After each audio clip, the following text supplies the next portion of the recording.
Hey everybody, and welcome back to the channel. As you can probably tell, things look a little different around here right now. That's because I'm finally getting ready to move back from Spain to be with my family in the United States. Okay, so have you ever been somewhere and wanted to take a picture and there just wasn't enough light, but you had the correct shutter speed and the correct aperture selected on your camera, and you just didn't know what to do? Well, that's what we're going to talk about today. We are going to correct that problem and show you a quick and easy way that you can get those images with the right level of brightness so you can take the photo that you want. So let's get started.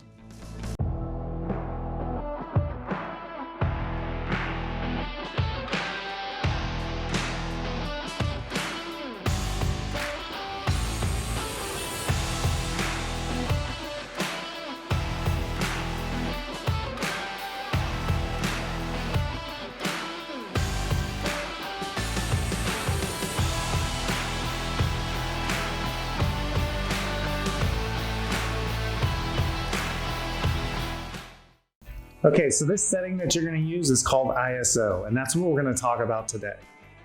So first, what does ISO stand for? It stands for the International Organization of Standardization, or IOS. Wait, shouldn't it be iOS and not ISO? Or maybe iOS is taken. Anyway, this organization sets standards for all sorts of different kind of measurements. In our case, we're talking about measurements for film that started in the 1970s. Okay, so in 1974, the International Organization for Standardization, they set standards for film and the level of brightness that you could get in a film.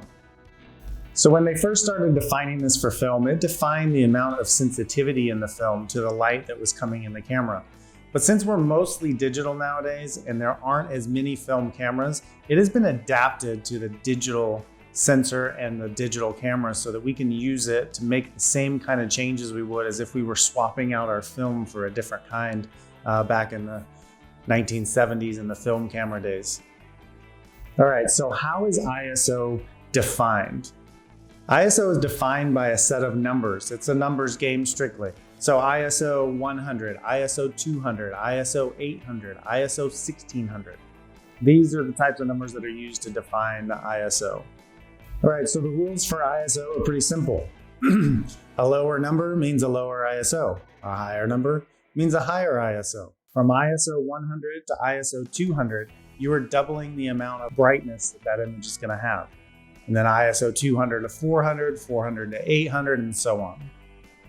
All right, so this is a series of images that I took changing only the ISO.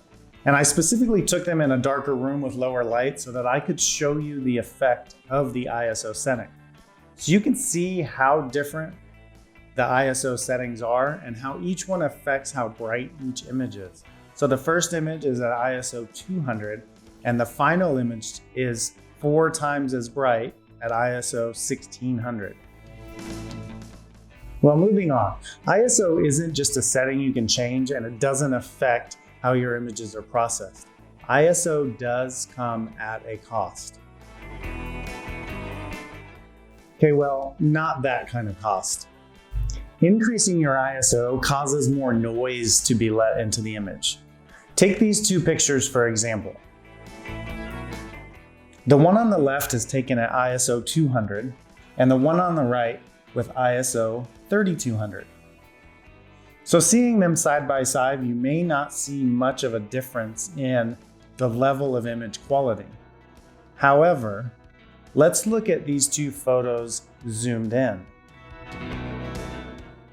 Notice that the grain in the image of the ISO 3200, this is caused by increasing the ISO and therefore increasing the amount of noise that is exposed to your image. So if you look at these two images side by side at regular resolution, they almost look identical. But if you zoomed in and you wanted to print these, say, a larger print, you're going to start to see that noise come into your image. All right, so now that we know what ISO is, how to set it in your camera, and what effects it has on your images, let's talk about some myths related to ISO. The first myth is that ISO correlates to your image sensor sensitivity that's in your camera. This is not true at all. Your image sensor that's in your camera has one sensitivity and that's it. All the other settings that you need to change affect how that image sensor perceives and receives the image when it takes a picture. Myth number 2, ISO is part of your exposure calculation. This is simply not true.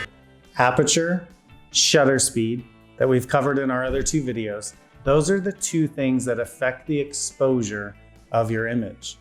ISO simply takes the image that's processed and calculates how much brighter it should be and post-processes that onto the image inside your camera. This is not done as you are taking the picture. It is done as a calculation after your image has already been taken. All right, and myth number 3, changing the ISO setting in your camera is the same as brightening the image in post-processing on your computer. And this is simply not true as well.